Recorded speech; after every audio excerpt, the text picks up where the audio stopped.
Gente, muito obrigado de vocês toparem esse bate-papo. E é um bate-papo mesmo, alguma coisa bem informal, para a gente falar um pouco sobre autismo, diagnóstico tardio, autismo em mulheres, enfim. Eu queria que, de início, vocês pudessem se apresentar. Vamos começar, Jeane? Vamos lá, então. Eu sou Jeane Rodrigues Cerqueira. Eu sou advogada, eu tenho uma formação em nível superior na área do direito, então eu sou advogada com uma especialização em gestão pública municipal. Mas desde 2017, eu venho me dedicando a uma segunda área de formação, que é, então, a profissão que eu exerço hoje, né, que eu atuo na área de terapias. Então, eu sou psicopedagoga e terapeuta ABA. Trabalho atualmente como terapeuta.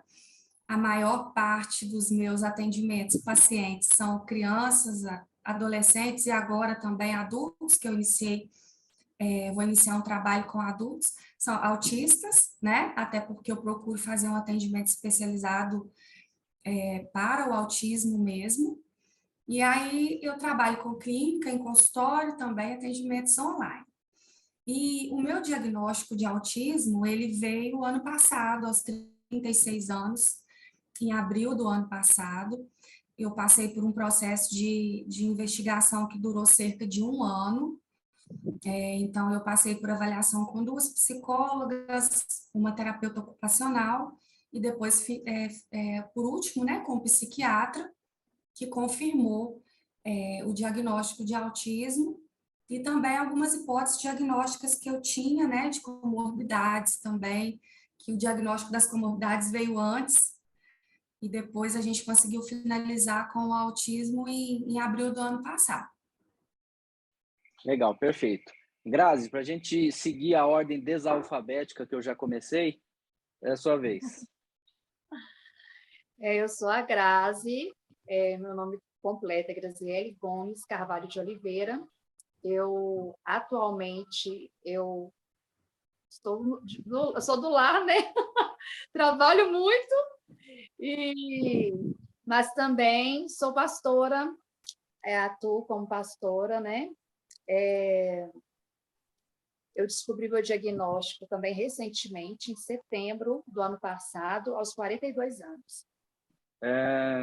Vamos lá, então, Fran. Boa tarde, Paiva. Boa tarde, meninas. Meu nome é Francilene Vaz da Silva Rabelo do meu esposo. E tem 2 filhos autistas, o Francisco, de 4 anos, a Poli, de 7, e alguns meses, os dois, mas para ser exato. Sou professora da rede estadual de ensino aqui do meu estado, Amapá. Também busquei meu diagnóstico depois que eu comecei a observar mais precisamente no meu filho algumas características muito semelhantes a mim na minha infância. Também, depois de identificar na minha filha algumas dificuldades assim tão básicas, tão triviais mesmo, como abotoar uma roupa, né? Então, assim, eu fui confrontada pela terapeuta dela quando me passou essa missão que ela é uma autista de nível 3, de suporte, e eu precisava desenvolver com ela em casa esse tipo de atividade, e eu me deparei também com essa dificuldade. E isso, assim, parece que passou a fazer sentido para mim de uma forma diferente. Conversando com uma outra amiga, também conselheira da ONDA, daqui do estado, uma grande amiga, ela disse assim, vai atrás do teu diagnóstico, porque tu tens muitas evidências de que é uma pessoa autista. Também busquei o diagnóstico através de 2 profissionais aqui do estado e 2 de fora do estado também, e onde só se confirmou, né, com um psiquiatra também, além do diagnóstico de TEA, de TOC e transtorno misto de ansiedade e depressão. Atualmente sou paciente de neurologia e psiquiatria e também faço terapia cognitiva. Preciso. Eu fui diagnosticada, para ser mais exata, dia 5 de agosto do ano passado, aos 38 anos, ainda estou na casa dos 38 anos. Ótimo. Cláudia Moraes. Eu sou a Cláudia Coelho de Moraes, sou vice-presidenta da Onda Autismo. Antes de tudo, sou mãe do Gabriel e do Matheus. O Gabriel é autista também.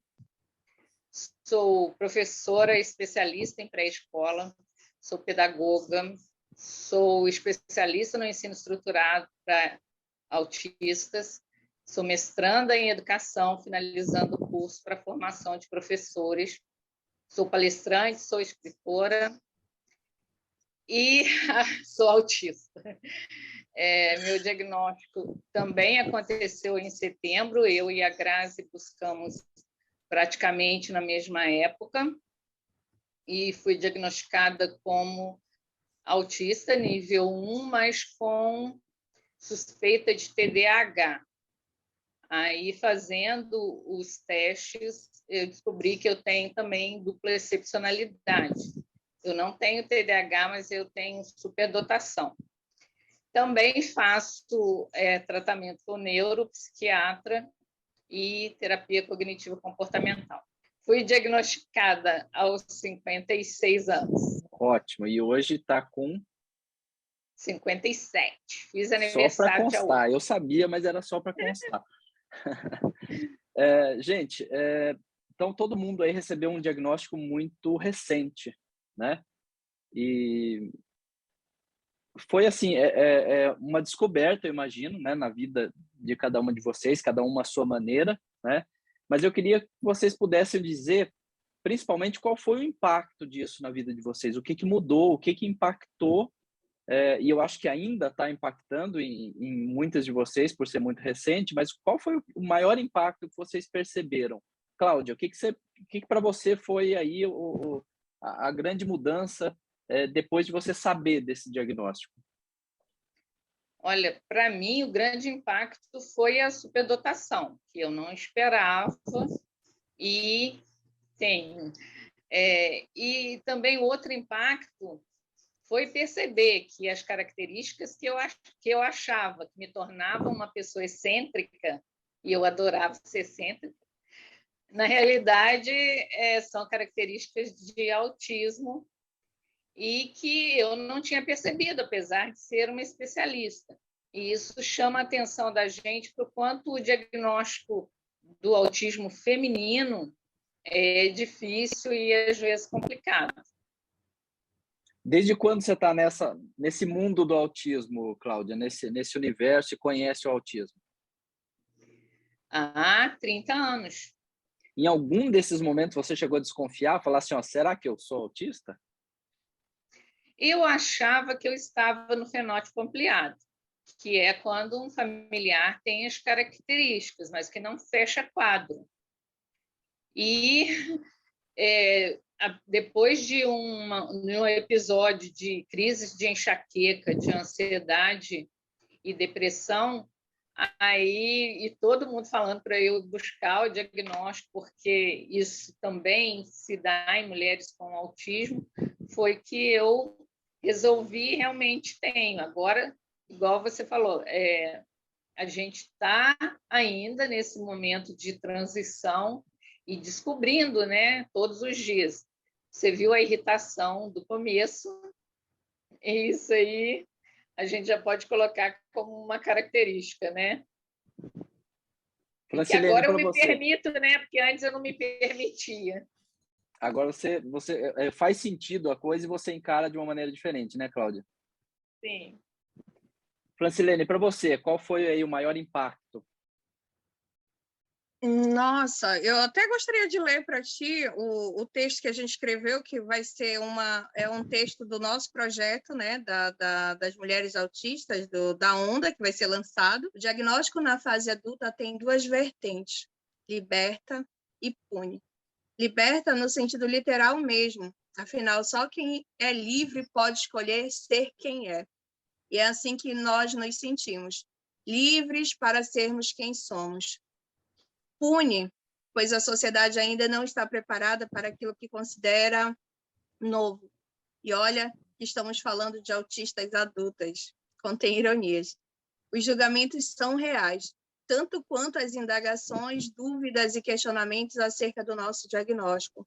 como se não tivéssemos sido criteriosamente avaliados por profissionais competentes. Mas, apesar de todas as adversidades, nós existimos. Apesar de nós mesmas, existimos. Perfeitas dentro da diversidade do espectro, nós existimos. Com a mente vibrante e corações repletos de sonhos, propósitos, metas e possibilidades, nós existimos. Com amores e temores do diagnóstico tardio, nós existimos.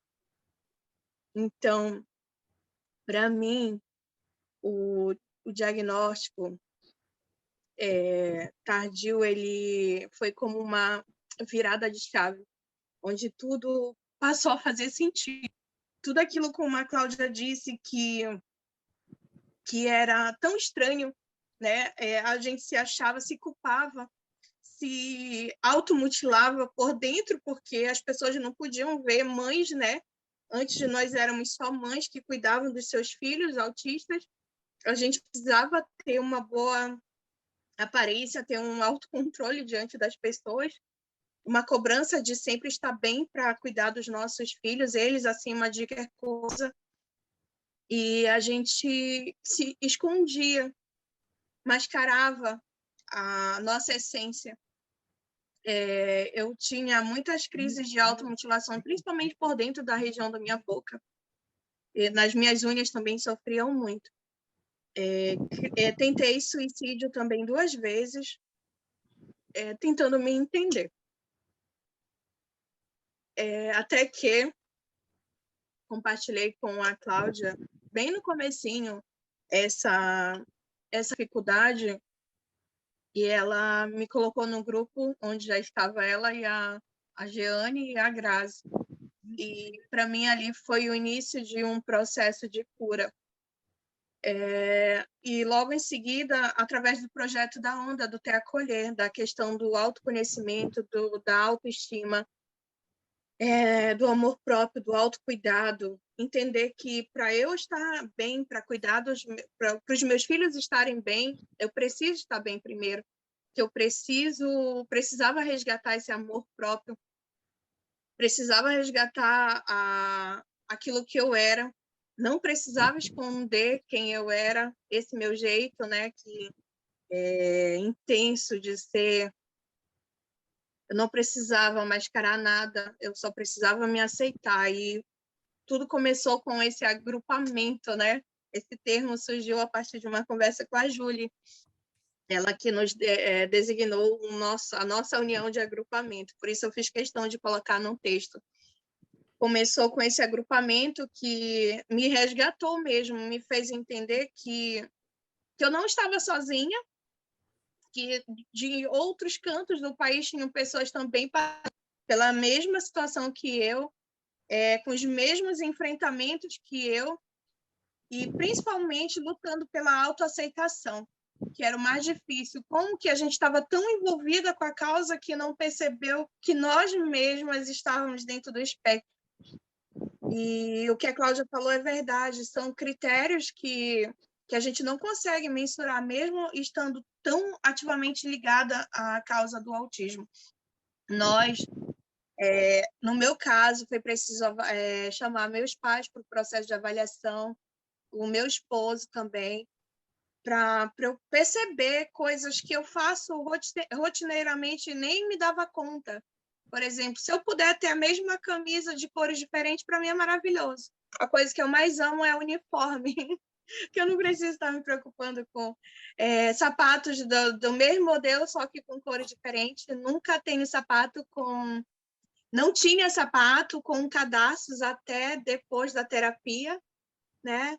E ali, quando eu li o relato dela lá no portal, no canal Autismo, quando ela fala que ela tinha dificuldade de cadastro, nossa, eu chorei, coisa que eu não conseguia também fazer. Agora eu já consigo, né, fazer. A gente vai treinando essas habilidades que foram perdidas com o tempo. E eu não via a necessidade de amarrar, eu sempre comprava sapatos que eu não precisasse. Então, assim, são coisas tão muito básicas que a gente percebe, não se atenta para esses detalhes. e ajudando meu esposo também no processo de avaliação.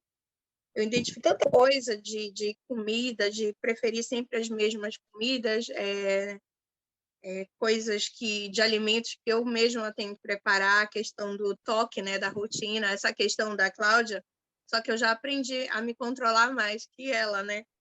Mas a imprevisibilidade que ocorre quando a gente planeja uma coisa e foge do nosso controle, nosso, isso é muito ruim. É terrível, eu fico muito irritada por dentro, mas eu procuro não explodir. Então, essa questão do autocontrole eu estou buscando muito também. Eu acredito, não sei as meninas de que forma elas buscam se autorregular, mas eu busco me autorregular na minha fé, naquilo que eu acredito. Assim como a Grazi, eu sou evangélica e a gente busca, assim, se autocontrolar, né? Porque senão... Mas comigo E eu se dá falo muito, exatamente tá? o Pode me contar. contrário. Eu me controlei por 56 anos. Agora eu me permito me descontrolar, porque é normal. Então, agora eu sou o normal. Antes eu não era, eu ficava... Mas era um colocando controle uma banca, forçado, às né, vezes, Cláudia? que Um controle que de que custava não caro está. para você. Sim, era um estresse que tinha que ser controlado a todo custo. Agora eu resolvi que não. Eu vou falar o que eu tiver que falar, a hora que eu tiver vontade de falar, e quem não gostar, põe na conta do autismo. Mostra a carteirinha, né? Dá uma carteirada de autista, né? Grazi, e você? Como é que foi o impacto para você desse diagnóstico tardio? Para mim, com uns 15 anos, eu estava sentindo muita dor de cabeça, pai. Então, meu pai era uma pessoa muito grosseira e trabalhava na área da saúde. E aí ele me resolveu levar no neurologista. O neurologista era bem antigo. E aí, chegando lá, ele falou, olha, você tem disritmia. Então, você precisa tomar Rivotril para o resto da sua vida. E eu não sabia nada sobre disritmia, passei a minha adolescência toda fazendo eletroencefalograma, não sabia o que era disritmia, o médico sempre falou isso. Com 17 para 18 anos, eu engravidei, tive meu primeiro filho, eu nem falei, né? Mas eu sou mãe de 2 meninos, o Gabriel, com 24 anos, típico, e o Miguel, com 12, também autista. E eu engravidei de 17 para 18 anos e fui no neurologista e o meu médico disse, na época, que se eu parasse de tomar o Rivotril, eu queria parar de tomar o Rivotril, né, por causa dele, um pouco que eu sabia, não tinha acesso à internet na época, e ele me disse bem assim, francamente, se você parar de tomar o Rivotril, seu filho vai nascer retardado. E aí eu continuei tomando, o Gabriel veio, Nós estamos né, falando de que ano, Grazi? Que ano que era isso? 1997. Tá. E aí eu fui em outro médico para tirar a conclusão, né? Minha mãe sempre foi meu apoio, ela é meu apoio até hoje. E nós fomos em outro neurologista escondido do meu pai. Chegando nesse neurologista, o médico falou: pelo contrário, se você continuar tomando o Rivotril, seu filho vai nascer retardado. Ou seja, eu não tinha saída, né? De qualquer forma, meu filho ia nascer retardado, né? É o que a Fran falou. Eu me peguei a fé e, graças a Deus, Gabriel veio sem nenhum tipo de transtorno, nem deficiência. E quando foi, uns 3 anos atrás, 2019, meu esposo, na época, estava trabalhando e ele estava com plano de saúde na época. E aí eu resolvi, falei, gente, eu preciso de um neurologista. Desde os meus 17 anos eu entendo que eu tenho disritmia e eu já era ativista da causa autista devido ao Miguel, que tem 12 anos, eu tenho 10 anos de ativismo. E graças a Deus veio autista. E veio porque autista. ele é lindo, autista. Maravilhoso, amo. Eu falei com a minha mãe ontem, eu falei, até pecado falar isso, mas o Miguel parece que ele é meu oxigênio. ele motiva eu viver, né? Eu creio que Deus ele entende o que eu falo, né, em relação a isso. Não que ele está acima de Deus, mas é porque ele é o combustível para eu continuar a lutar pelos autistas, né? Por Grazi, mim. para a gente até contextualizar um pouco, né? Que você falou que o médico falou, vai vir retardado, tal. Nos anos 90, os anos 80, era comum, né? Os médicos tratarem dessa forma, né? Não só os médicos, a sociedade como um todo, dessa forma até meio desrespeitosa, né? E a gente não entendia, tipo, a gente não tinha acesso à internet para você estudar e perguntar. Então, agora, em 2019, como era o meu hiperfoco estudar sobre autismo devido ao Miguel. E aí eu queria sempre saber mais, ajudar mais. Por falta de tratamento público, né, gratuito, na minha condição, que eu tive que parar de trabalhar, e aí eu comecei a estudar para estimular meu filho dentro da minha própria casa. E aí eu fui começando a identificar algumas coisas em mim, mas não achei que eu era autista. E aí eu comecei, em 2019, fui no médico, e aí o neurologista virou para mim, depois de anos tomando Rivotril, ele virou para mim e falou assim, você nunca teve disritmia, seu diagnóstico é outro. E aí eu fiquei apavorada, porque eu falei, meu Deus, como que pode eu tomando Rivotril esse tempo inteiro, o médico falar comigo que eu não tenho isso, que eu não preciso de tomar Rivotril, e eu já estava na dependência, eu não consigo ficar, até hoje eu tomo. E aí eu falei, mas tá, o que eu tenho? E, infelizmente, meu marido ficou desempregado. Foi quando ele perdeu o convênio e eu não consegui dar sequência aos atendimentos do neurologista. Voltei para o SUS de novo, ou seja, mais anos esperando, até hoje. Estou esperando psiquiatra, neurologista, porque na rede não tem, não existe. E aí, Paiva... Onde você mora, Grazi? Eu moro em Belo Horizonte. E aí, aqui é muito escasso tratamento para autista, sempre foi eu que tive que estimular o Miguel, estudar e tudo mais. E aí, quando o médico falou comigo que eu não tinha aquele diagnóstico, já estava tomando Rivotril, eu saí em choro, em pânico. E aí falei, meu Deus, como assim? Eu não tenho esse diagnóstico, eu tenho o quê? Eu tomo Rivotril para quê, né? Eu tomo remédio, eu sei que eu não consigo, o meu cérebro não desliga, eu não paro o tempo inteiro, meu cérebro não para, mas eu não ligava uma coisa na outra. E aí, uma certa vez, eu estava vendo, antes de conversar com a Cláudia, eu estava vendo a página da Bianca, que é autista, que ela é dentista, e aí eu conversei com ela, foi falando em relação ao autismo feminino, e eu me identifiquei. E aí ela falou, Grazi, eu acho que vale a pena você investigar. Foi aí quando eu pensei, falei assim, então vamos investigar, né? Mas como? Se tudo é muito caro. Profissionais são muito caros, tudo que fala em relação ao autismo é muito caro, principalmente quando é autismo, então, diagnóstico tardio é pior ainda, porque a gente não consegue ter um profissional qualificado que identifique em mulheres, né? Pelo contrário, eu sempre passei a minha vida inteira sendo a esquisita da família, né? Eu era a chorona da família, eu era esquisita, meus irmãos me titulavam e rotulavam como a coitadinha, né? Então, na fase da adolescência, eu tive uma rebeldia, eu acho que eu tive um TOD, assim, mais ou menos, porque eu batia em todo mundo que estava na minha frente, eu queria bater, o meu negócio era agredir.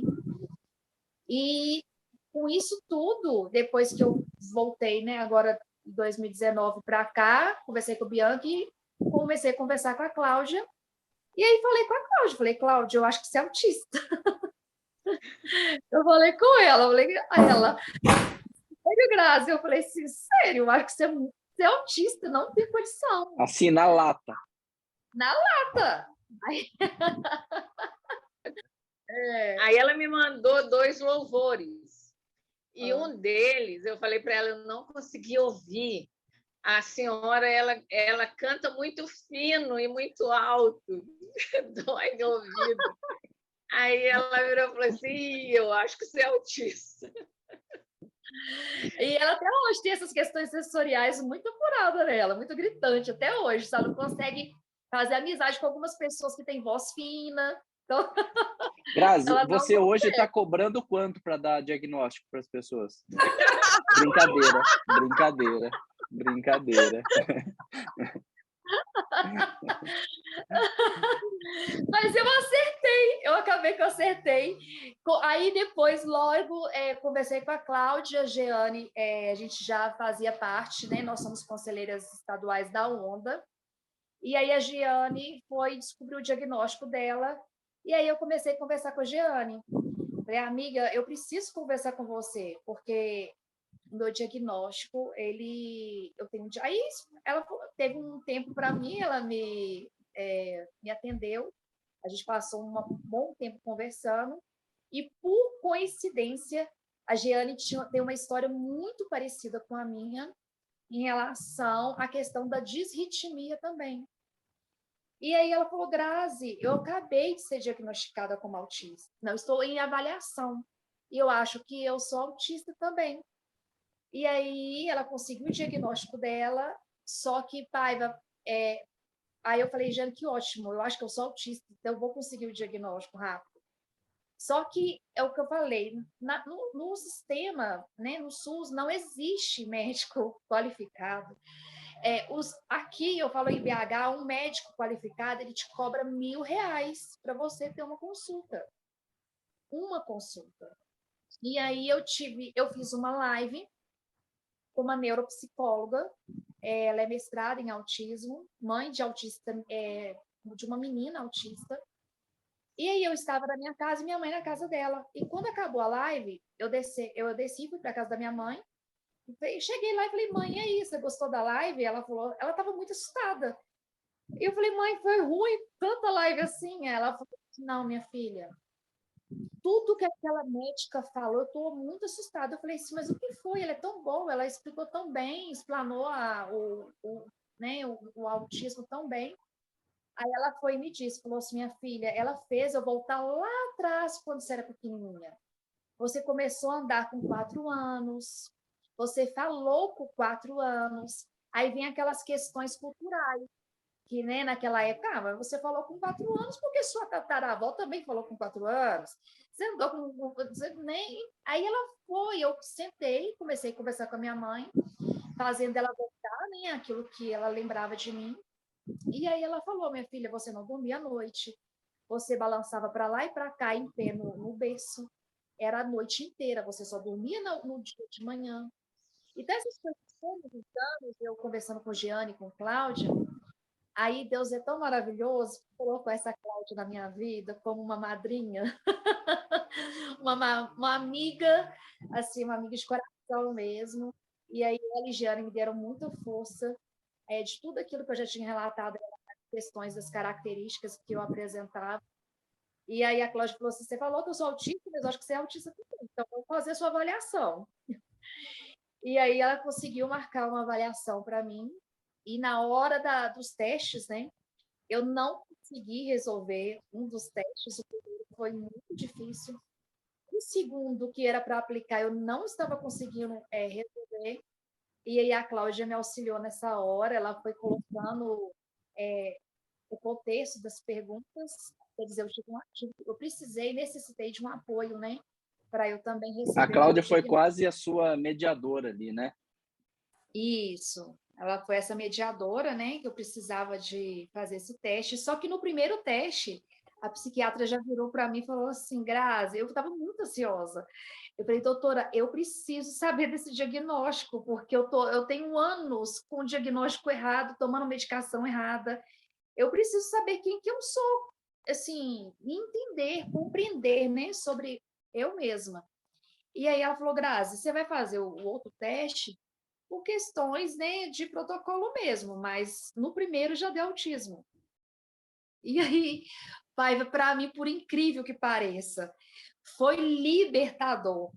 Foi libertador, porque eu tinha um diagnóstico a qual, quando eu tinha os meus 17 anos, eu recebi essa palavra que ficou para o resto da minha vida até hoje, que meu filho nasceria retardado, né, por causa do Rivotril, porque eu tinha uma disritmia.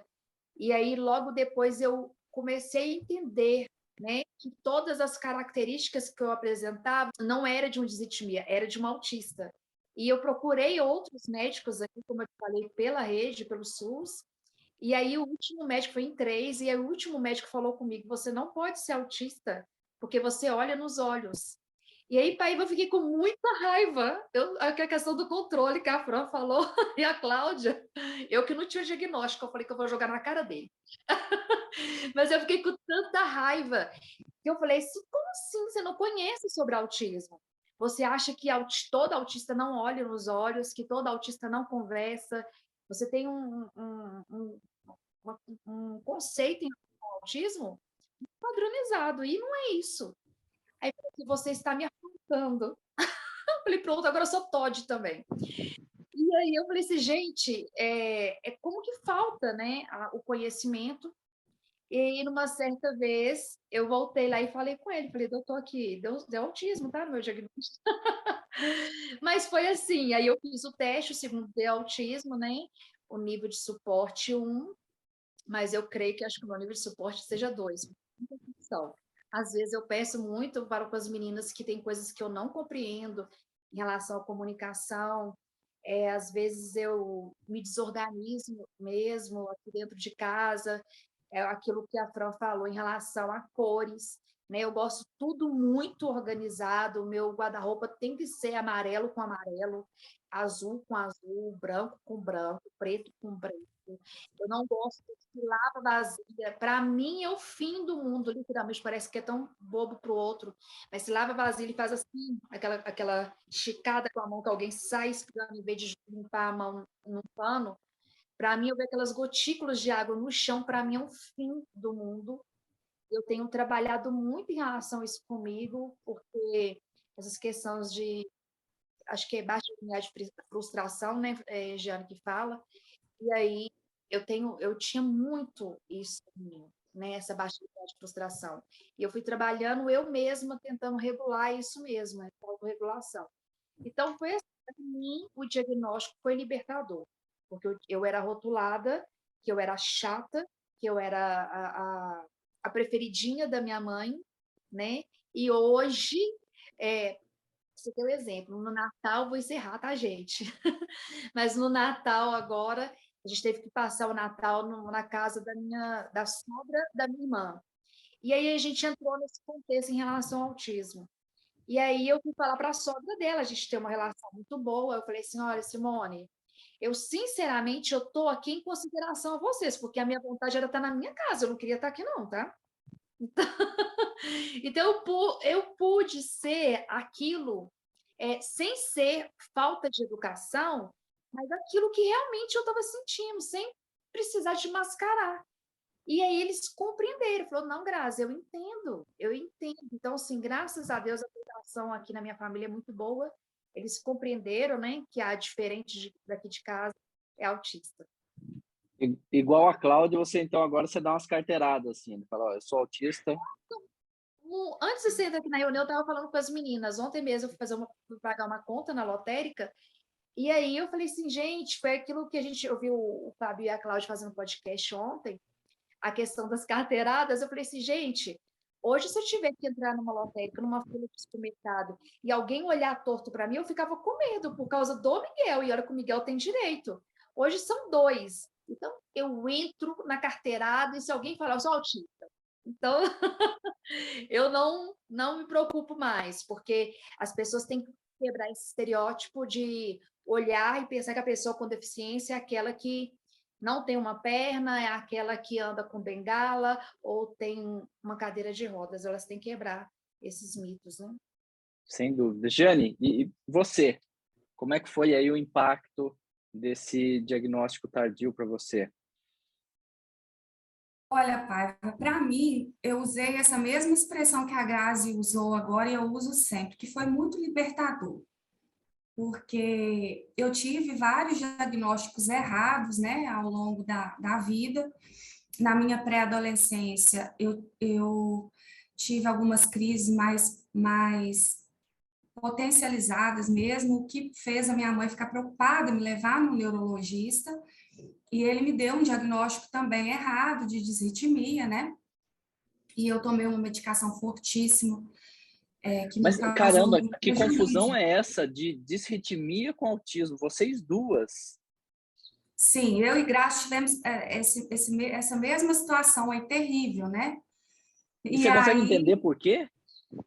olha, eu imagino que seja porque tem duas questões. A gente mascara muito os sintomas, os comportamentos, porque é uma habilidade muito encontrada em mulheres, esse o masking, né, que é um termo em inglês, que é o de mascarar, de camuflar os comportamentos autísticos, As né? Então, mulheres mulheres aprendem mais fácil observando ali o que deve ser sim. feito, Então, a mesmo sem gente vê saber o uma porquê, às coleguinha vezes, né? sem saber, e é muito, é involuntário, e mesmo hoje, que eu sei que sou autista, que eu sei que eu pratiquei isso, que eu desenvolvi essa habilidade involuntariamente, eu ainda faço. E eu, às vezes, me pego fazendo coisas que eu não queria fazer, porque eu estou imitando alguém e aquilo ali é socialmente mais aceitável, então eu vou lá e faço.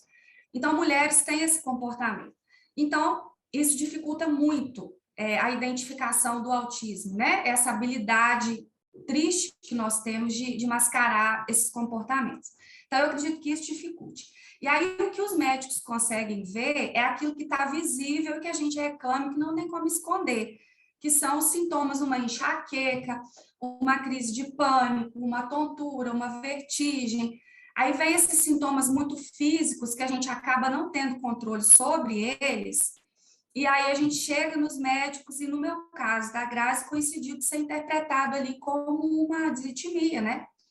Então, eu fiz um tratamento durante um tempo que me causou muito prejuízo, de quase perder o ano escolar, eu tive uma intoxicação medicamentosa, porque eu não melhorava, então o médico foi aumentando as doses dos remédios. Eu não melhorava, ele aumentava. E aí eu tive uma intoxicação, tive que fazer uma medicação para me desintoxicar.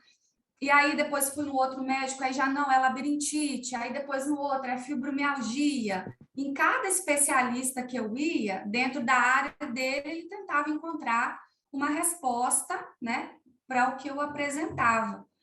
E sempre, então, foi muito sofrido, porque sempre tomando algum tipo de medicamento, e que muitas vezes, ou todas as vezes, não resolvia, né, a questão. E eu fui ficando uma pessoa com uma autoestima muito baixa, baixíssima, porque eu me via diferente das outras meninas, e eu ficava tentando imitar, nem sempre conseguia. Eu tenho dispraxia, que é uma disfunção motora, então eu tive muita dificuldade, tenho ainda, como a Fran falou, da questão motora mesmo, de não conseguir amarrar o cadarço, e de depender, assim, antes da minha mãe, depois do meu marido, para coisas assim que eu me envergonhava de ter que pedir ajuda para isso, né? Então, quando veio o diagnóstico, para mim foi muito libertador, porque eu entendi o porquê daquilo tudo. Então, eu comecei a encontrar as respostas que eu busquei a vida toda. Antes, quando eu tinha crise, eu pensava que eu fosse morrer.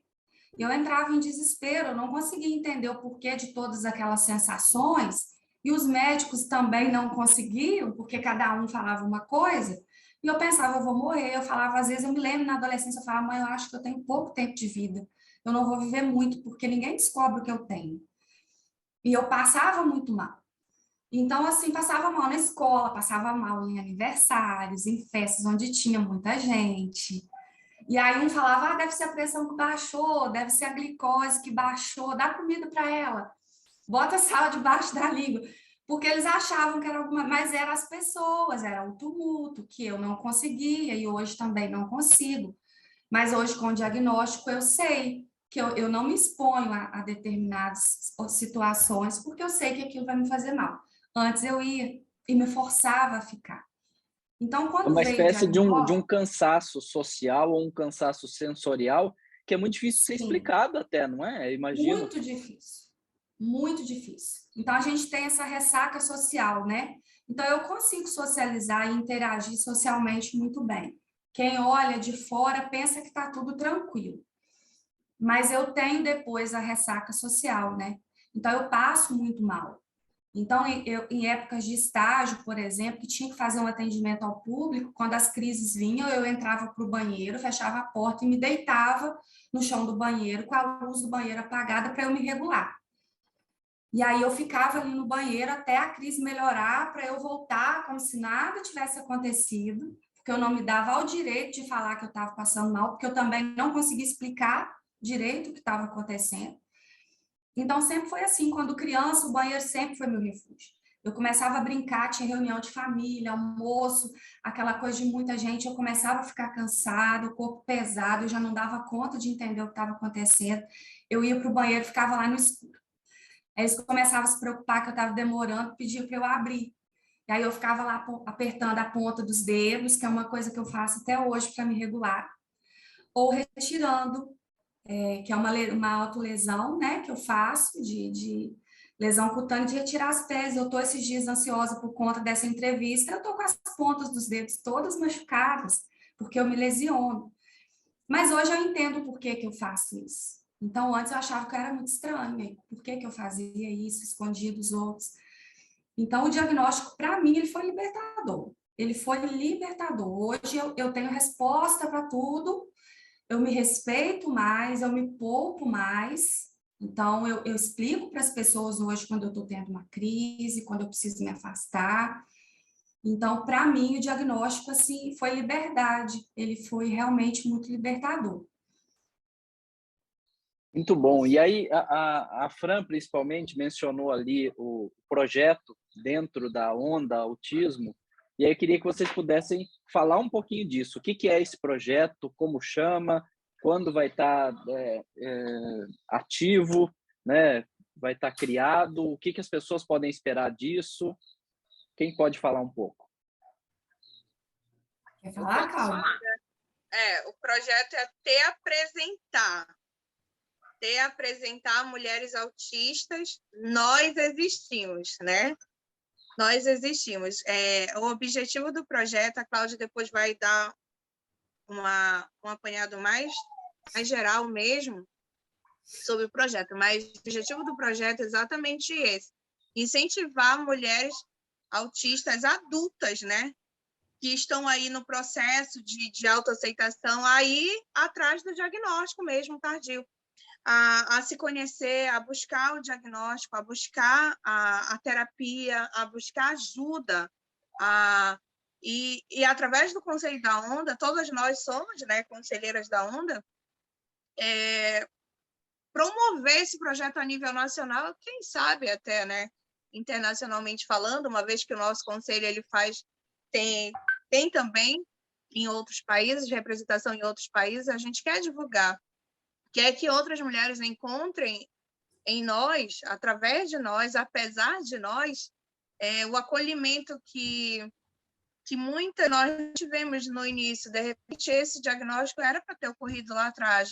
De repente, nós também deveríamos ter sido laudadas muito antes do que fomos, mas por N motivos, e o principal deles, a Grazi citou, que não existe nada no SUS voltado para o diagnóstico aqui no meu estado, não.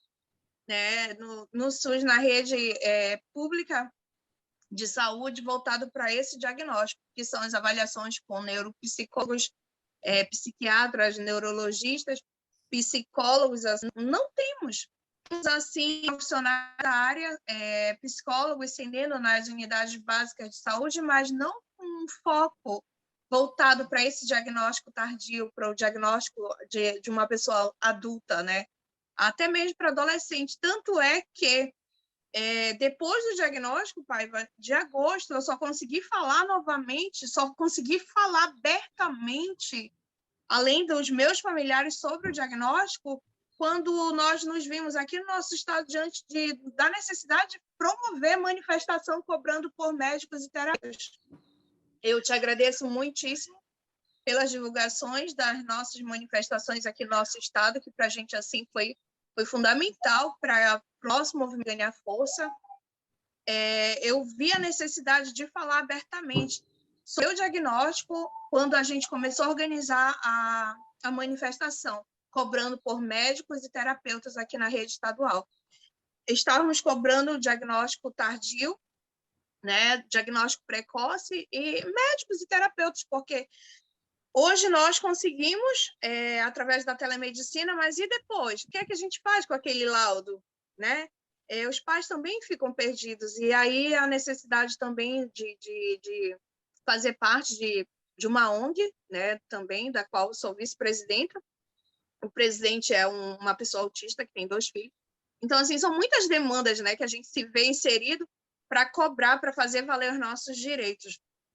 Mas tem uma coisa que não nos permite, não cabe a nós, mulheres, eu creio que é muito da mulher isso.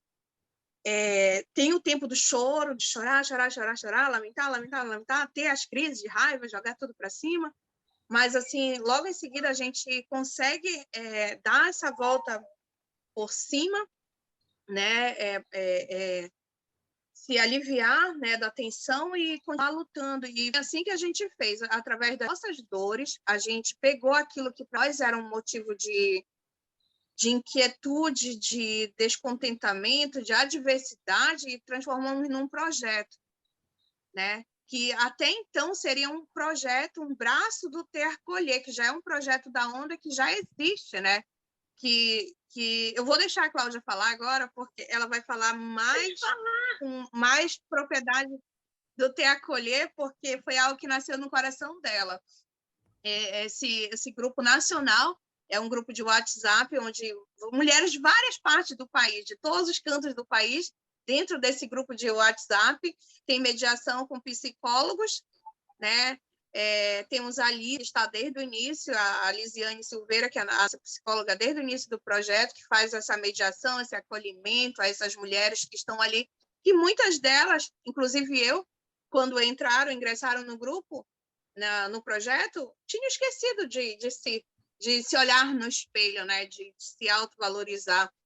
E esse projeto busca isso, esse resgate da autoestima, do cuidado, do autocuidado. Atitudes, né, como pintar a unha. Hoje eu já não vou mais roer as unhas porque já está pintada, né? Então, até isso, esse resgate da vaidade que nós temos. Buscamos tanto fazer pelos nossos filhos que acabamos esquecendo de nós mesmas. E dentro desse projeto, desse agrupamento, a gente começa a identificar quem tenha umas nuances parecidas, né, com as nossas e consegue se aproximar dessas pessoas, e aí lá na frente a gente descobre que essas pessoas com quem a gente meio que se atraiu, se aproximou, também estão no espectro. Então a gente quer trabalhar esse fortalecimento nessas mulheres, de que é preciso, sim, correr atrás. Ah, mas é só um papel? Não, não é só um papel. Por que que eu, Franci, fiz questão de buscar outras opiniões? Porque eu estou muito à frente das coisas aqui, cobrando muito pelos meus filhos. E quando a gente é laudada, a nossa percepção ela muda automaticamente. A gente passa a não querer mais, a não concordar mais com certas coisas e passa a fazer uma busca ativa por direitos que até então não existem, que é para o autista adulto. A nossa jornada de luta ela muda. Ela se engloba, vai do diagnóstico precoce, a adolescência, a vida adulta e um alto idoso, sim. Já conseguimos visualizar moradias assistidas, né? O projeto da Onda também está em construção, então, assim, tu vai sempre me ver fazendo propaganda da Onda. A gente, assim, é apaixonada, é encantada por tudo que a Onda proporciona para a gente. De autoestima, de autocuidado, de valorização, de promoção da pessoa. Através do Conselho da Onda, Paiva, e eu te digo isso com muita gratidão no coração, a gente consegue ver o autista na sua potencialidade, não dentro das suas limitações, mas dentro daquilo que ele é enquanto pessoa, não como a sociedade vê, como os políticos veem, como números, como porcentagens, como palanque político, como quantitativos para votos, para abranger famílias. Não, a gente vê a pessoa na sua essência, A gente sabe que por trás daquele autista tem uma família que luta por ele, é algo que já fazia parte da nossa vida, do meu vocabulário, dizer a minha família tem autismo, porque até então não era só os meus filhos, a rotina de uma família com autista muda totalmente. A gente ajusta os nossos horários, o nosso tempo de terapia, de tudo, em favor da pessoa autista. E a gente muda a nossa vida por causa deles e por causa de nós agora, né? A gente tem que se organizar bem para priorizar as nossas terapias, buscar a nossa autorrelação. E ontem, através das lutas, das cobranças, eu tive a experiência de ter uma consulta com o neurologista por telemedicina, respostas das manifestações que a gente promoveu. Isso, para mim, é muito gratificante, né? É muito gratificante.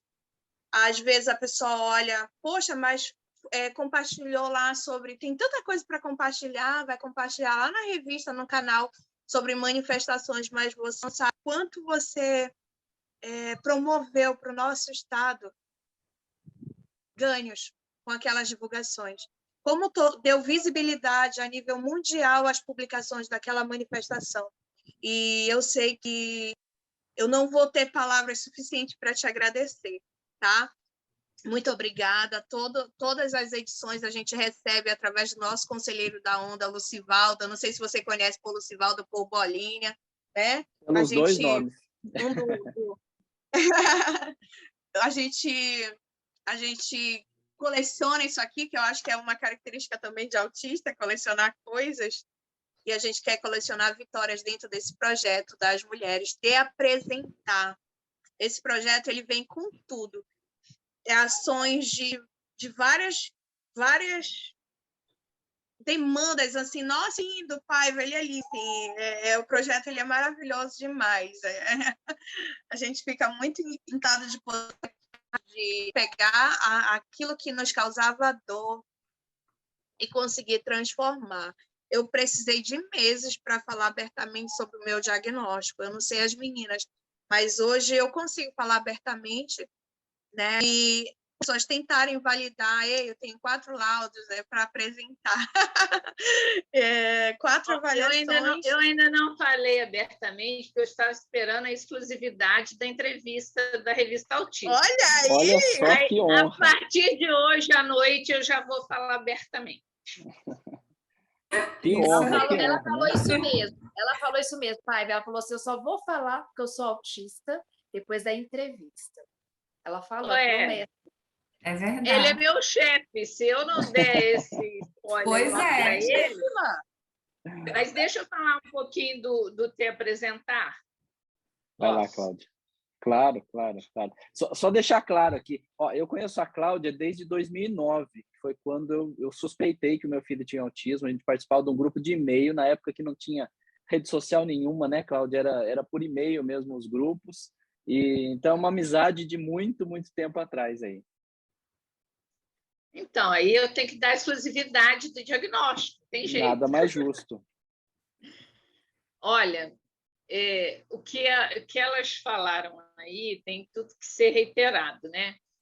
Mas eu notei também em estudo o quanto a gente atrai pelo igual, porque tem aquela máxima de que os opostos se atraem, mas eu acho que no autismo os iguais se atraem.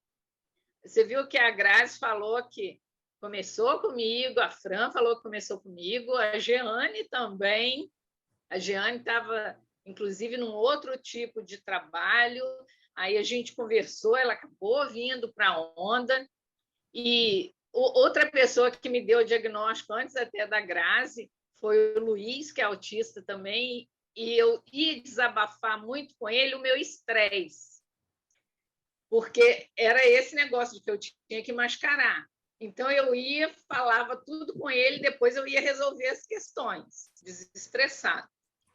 E dentro da Onda, todos os conselhos têm pessoas autistas. E a gente vai convivendo e vai percebendo no outro também. Eu percebi muitas características minhas no perfil da Carolina Valomin, que é nossa conselheira do Conselho dos Autistas.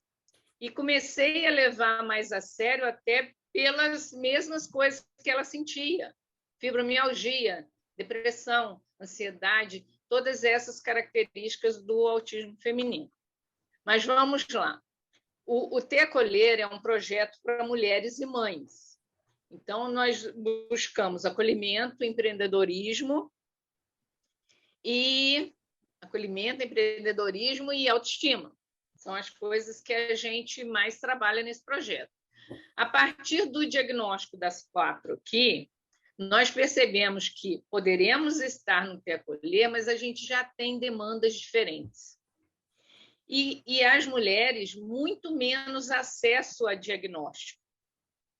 Então, pensamos esse braço do Te Acolher, que vai ser o Te Apresentar, ele começa a partir de fevereiro. Nós 4 somos as coordenadoras e vai ter que ter um formato diferente do Te Acolher, porque muitas autistas também têm dificuldade dos grupos, né? Então, a gente vai ter que estar atento a isso também. A princípio, esse projeto começa dentro de um grupo, sim, mas vamos ter as adaptações que forem necessárias. Os objetivos desse projeto é também acolhimento e autoestima, mas também divulgarmos as informações sobre o autismo feminino e como conseguir o diagnóstico e como ficar bem após o diagnóstico, porque isso também é complicado para nós mulheres. A gente recebe uma negativa sempre de tudo. Eu sei que eu serei uma muito negativada dentro da própria causa, porque eu tenho já uma história dentro da causa, né? E muita gente vai achar que é um absurdo, foi descobrir com mais de 50 anos e tal. E a gente tem que também se aceitar e ajudar o outro a se aceitar. E outro desafio que a gente vai ter é de que somos mulheres maduras, indo da meia-idade até a senilidade, né? A idosos. A gente vai precisar pensar nesse público também. Então, esse projeto do Te Apresentar, eu acho que ele vai ser um projeto de um braço muito forte dentro da onda. Alguns anos atrás, aquele psiquiatra Estevão Vadaz falou que 90% dos autistas brasileiros ainda não estavam diagnosticados. E que, se você colocar esses dados para o feminino, eu acho que é muito maior. Então, esse projeto vai dar essa oportunidade de que a gente saiba como buscar esse diagnóstico, aonde buscar e o que vamos fazer com ele. A partir de a gente, para pensar esse projeto do Te Apresentar, a gente pegou como modelo nós mesmos. A partir do momento que nós 4 nos encontramos e formamos um grupo, e que a gente, brincando, chamou de Liga das Superpoderosas, a gente viu que aquele grupo, para nós, era uma terapia. E que a gente mudou muito a partir desse grupo e que a gente se sustenta. Então, a gente quis ampliar isso também para que outras pessoas tenham essa mesma oportunidade de ver outras iguais e também se melhorar. E é um grupo só de mulheres? Somos só nós 4. Esse da Liga das Superpoderosas somos nós 4. Aí a gente... E aí vocês se ajudam mutuamente, né, no fim das contas. Sim. E a gente ri muito, é muito engraçado. É melhor do que terapia. A gente ri dos próprios sintomas também. E virou terapia mesmo. E é interessante que a gente pode colocar ali no grupo, a Giane até fica rindo quando eu coloco assim, gente, eu estou fazendo um movimento estereotipado. Ela avisa quando ela está fazendo estereotipia, e aí ela coloca, estou neste momento fazendo movimentos estereotipados, e a gente ri muito dela, porque ela avisa que está fazendo estereotipia, né? E aí a gente imagina, né? E fica leve, fica muito leve, porque às vezes, é o que a Fran falou, né? Às vezes aquilo que a gente tem dificuldade ainda de achar um terapeuta que sabe compreender a mulher autista, né? A gente consegue entender umas outras. Então, assim, o que a Giane falou em relação de auto se mutilar, eu acabei me mutilando aqui agora, de ansiedade, é uma coisa assim que não está na gente, né? Então, tem tantas mulheres que apresentam essas características, e quando a Cláudia falou que eu vou ser bem crucificada, muito, né? A gente já sabe de onde que vai vir, mas a gente entende que eu estava numa palestra que chama Brian Connection, que tem, acho que no mundo inteiro, e teve aqui em Minas, e foi em 2019, e eu vi a Sueli Silva, eu estava entrando nessa palestra, e a Sueli Silva aqui de Belo Horizonte, o Paiva conhece ela é A Selma. escritora também. A Selma, é Selma Sueli. A É Selma Selma. Sueli Silva, tá certíssimo. E aí ela estava falando justamente quando a gente entrou, eu e meu esposo, ele virou para mim e falou assim, amor do céu, você é autista. Não é possível ser autista. Aí eu falei assim... Olha com quem ela aprendeu a dar diagnóstico já. Com meu marido.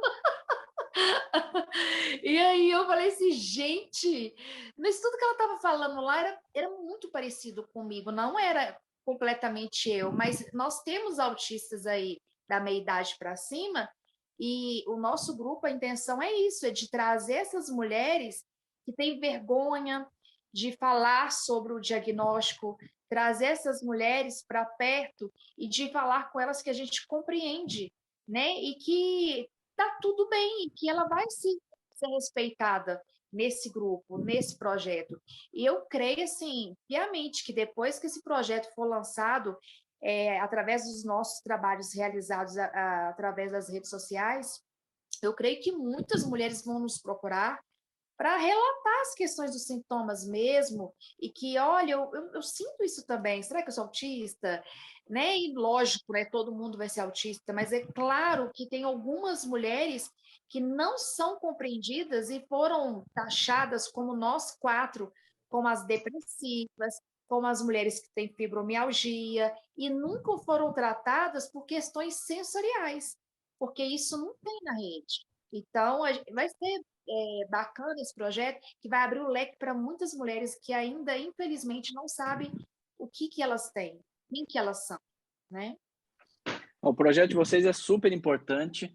Ele vem ao encontro de um pensamento que tem sido bem mais forte nos Estados Unidos e no Reino Unido, de que há um subdiagnóstico de mulheres, né, que agora isso tá chegando mais no Brasil, da gente pensar que pode haver, né, então aquela história que é 4-1, será que é 4-1 mesmo? Será que não é 3-1, 2-1? Enfim, a gente não sabe ainda, mas muitos especialistas já reconhecem que sempre foi a maioria homens autistas, então tudo é feito pensando em homens autistas, inclusive as questões que vão determinar as características para levar um diagnóstico, né? Então as avaliações são pensadas para os homens, e essas habilidades que as mulheres têm, me interrompam se eu estiver falando alguma besteira, né? Mas essas habilidades que as mulheres têm acabam dificultando o diagnóstico, porque elas conseguem, como a Giane citou, mascarar, né? Que é o chamado masking do inglês, mascarar algumas características e protelar esse diagnóstico, levar isso mais para frente, né? Então, eu imagino que muitas de vocês poderiam ter sido diagnosticadas, têm características e poderiam ter sido diagnosticadas na infância, na adolescência, mas tudo isso gerou essa dificuldade, né? E um outro ponto a gente sabe que a causa do autismo é 99% genética, né? E que tem uma hereditariedade muito grande. Então, assim, eu que tenho contato com diversas famílias com autismo, quase que uma vez por semana eu tenho a notícia de que um pai ou uma mãe de autista foi diagnosticado com autismo. Então, isso é algo para fazer as pessoas pensarem, né? Se você tem um filho com autismo, já liga um alerta ali. Não quer dizer que todo pai de autista é autista, mas vale você fazer uma reflexão. E aí o grupo de vocês vem ajudar muito a dar esse caminho, né, de falar da vida de vocês. Eu acho que esse próprio vídeo nosso aqui, que vocês relatam coisas desde dificuldade para amarrar um cadarço de sapato, isso pode ser uma pessoa se reconhecer na característica de vocês e aí ligar esse alerta para buscar um especialista e aí talvez chegar num diagnóstico, porque se tem um diagnóstico aí, nunca foi tratado, né? E não se preocupar com seguir padrões, por exemplo. Eu não gosto de aniversário. E hoje eu me sinto mais obrigada ainda a gostar. É algo que me incomoda muito. Muitas pessoas de mim, pessoas que me ignoraram o ano todo, de repente, se voltarem a atenção para mim, pessoas que não são próximas estarem ali me parabenizando como se tivesse uma espécie de intimidade, que é algo que eu preservo muito. Algo que a Gra falou que chamou muita atenção é sobre a questão do autista não olhar nos olhos. Eu particularmente, tive muitas vezes o meu caráter invalidado por isso, porque me chamaram de uma pessoa não confiável por eu não manter conversar olhando nos olhos. Eu até olho nos olhos, mas não consigo manter esse olhar. Então, hoje eu me sinto desobrigada a isso, né? Nosso caráter, a nossa essência, ela vai muito além dos padrões que a sociedade determinou. Quem sabe não é agora, precisa ter um começo, né, Paiva? Quem sabe não é agora que serão criadas políticas públicas para autistas adultos, respeitando a especificidade das mulheres. Eu digo mais, repensar essa cor aí, não só azul, né? Mas por que não coloridos? E é isso que a onda trabalha, essa questão. Por isso que o símbolo da onda é esse arco-íris lindo, essa diversidade de cores, respeitando a neurodiversidade de cada pessoa, de cada mulher, mais especificamente das mulheres que estamos falando de nós mesmas, respeitar as nossas potencialidades, as nossas especificidades, entender que, junto do diagnóstico do TEA, sempre vem quase 100% das mulheres autistas que nós conhecemos, ela tem uma comorbidade associada ao diagnóstico, depressão, transtorno misto de ansiedade e depressão, síndrome do pânico, até mesmo a questão da obesidade, a fibromialgia, a questão do TOD, do toque, né? Conhecer a ponta, né, dessa flecha aí que nós queremos lançar através do projeto que é apresentar. Já temos um dia para ele acontecerá todas as terças-feiras, né, no perfil da Onda. As terças serão nossas, com publicações. Já temos um cronograma, um plano de ação a ser executado, projetos de empreendedorismo. Por que nós pensamos no empreendedorismo também para esse projeto? Porque muitas dessas mulheres, né, e surgiu a partir de um projeto que eu tenho aqui no Amapá, né, das Mães de Amor.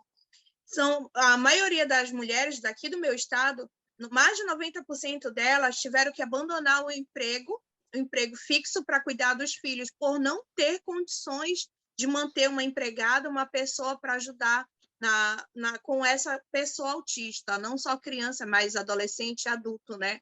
É muito complicado essa rotina de terapias, de médicos, só para quem vive mesmo. E, às vezes, a pessoa que não está no espectro, ela diz assim, mas eu sei como é que é, eu vivo.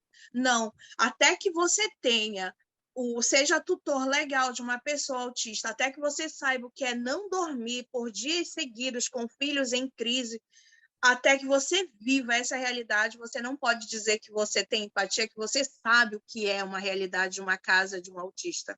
Então, essas mulheres autistas aqui, das quais a gente já tem contato, a maioria delas não tem um emprego fixo de carteira assinada, e a gente quer trabalhar através dela, desses trabalhos, desse projeto de empreendedorismo, fazer com que ela crie uma profissão para ela, artesanato, pintura, crochê, macramê, corte e costura, habilidades manuais que ela sabe, ela tem potencial, ela só precisa se descobrir fazendo.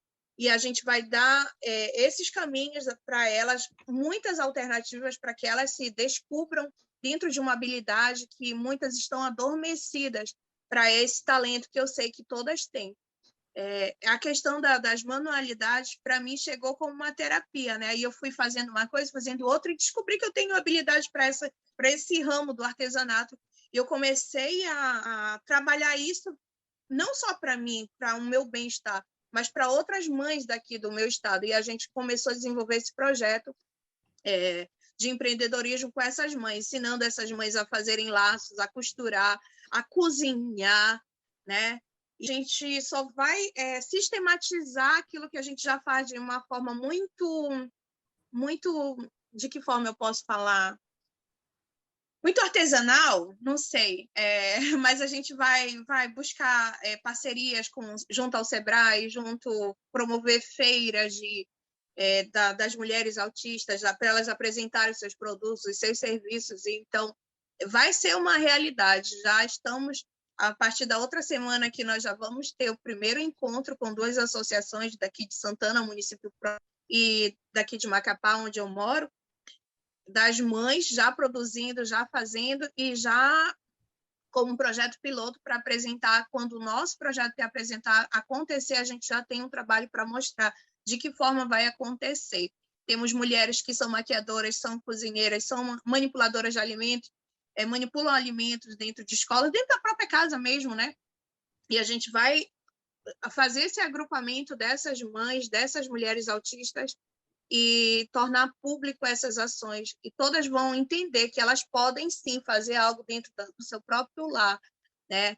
Vamos fazer a Grazi descobrir aí o talento dela para o ramo do artesanato, da culinária, da pintura, das artes, da música, das artes em todos os sentidos, né?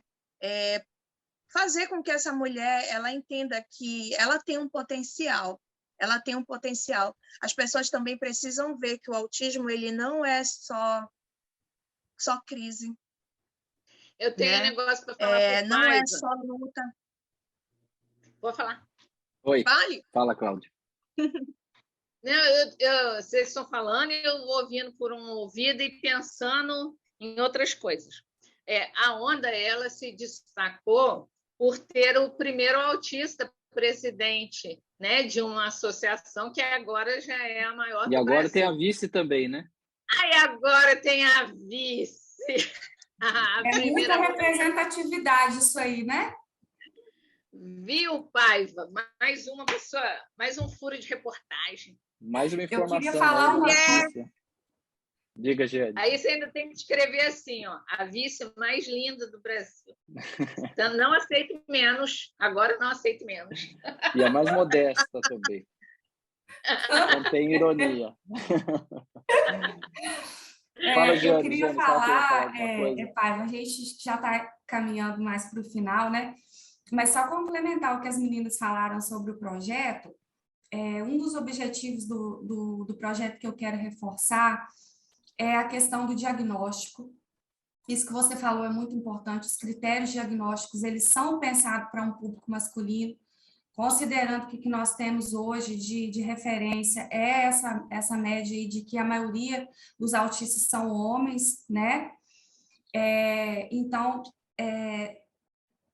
trazer uma conscientização para a sociedade e para a classe médica mesmo, que é quem nos confere ou nos nega o diagnóstico, de que nós existimos e de que esses critérios diagnósticos eles têm que estar ligados a nós e não só nós a eles, mas no sentido de que tem algumas sutilezas e algumas peculiaridades que só vão existir no autismo feminino.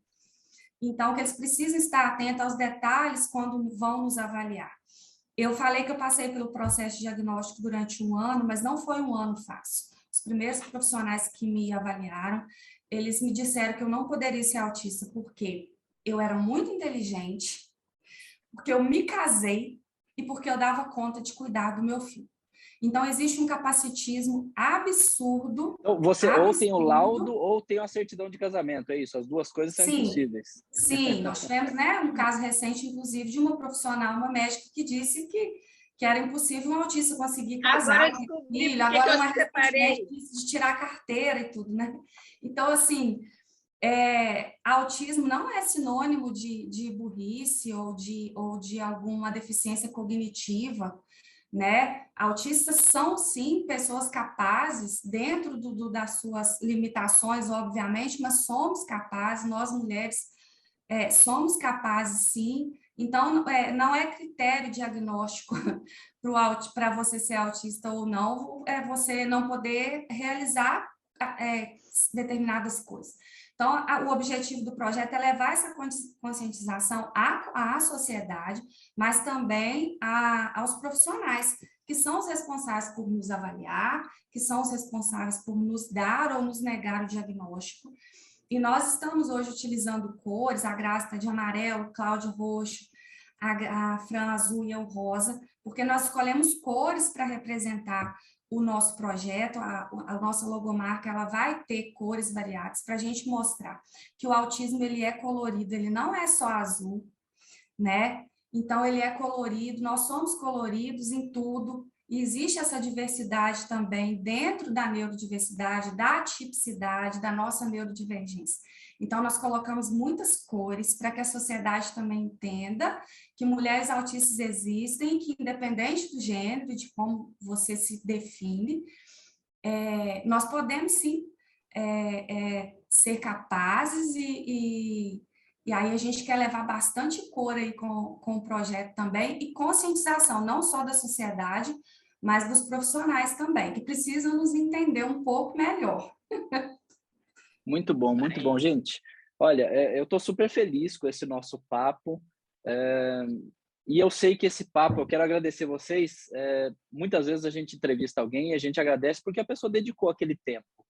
Mas eu sei que para vocês não foi só o tempo, né? Para vocês um custo foi um pouquinho maior ali de autocontrole, de ansiedade, às vezes de mutilação, às vezes uma questão emocional ou até uma mutilação física, né? Então eu sou muito grato, reconheço que para vocês tem um custo, né? Bater esse papo aqui, se expor do jeito que vocês estão se expondo, mas é muito bonito ao mesmo tempo ver que vocês estão fazendo isso em benefício do outro, né? Vocês não estão ganhando nada com isso.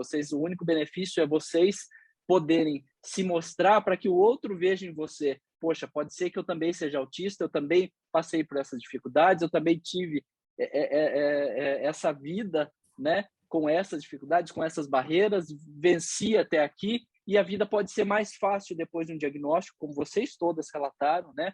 Uma vida mais livre, uma vida que a gente se aceite e se valorize mais, né? Então, assim, eu quero agradecer demais, de coração mesmo, esse papo que a gente teve hoje aqui e desejar todo sucesso. Contem com o canal Autismo, com a revista Autismo para divulgar e para ajudar no projeto de vocês, que é algo que a gente sabe que vai trazer benefício para as pessoas.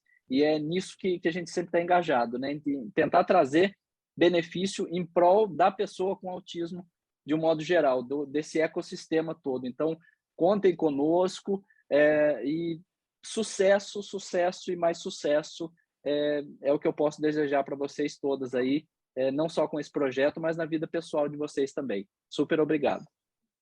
Muito obrigada. Obrigada, meninas. Obrigada. Gente, até uma próxima, então. Beijo. Valeu.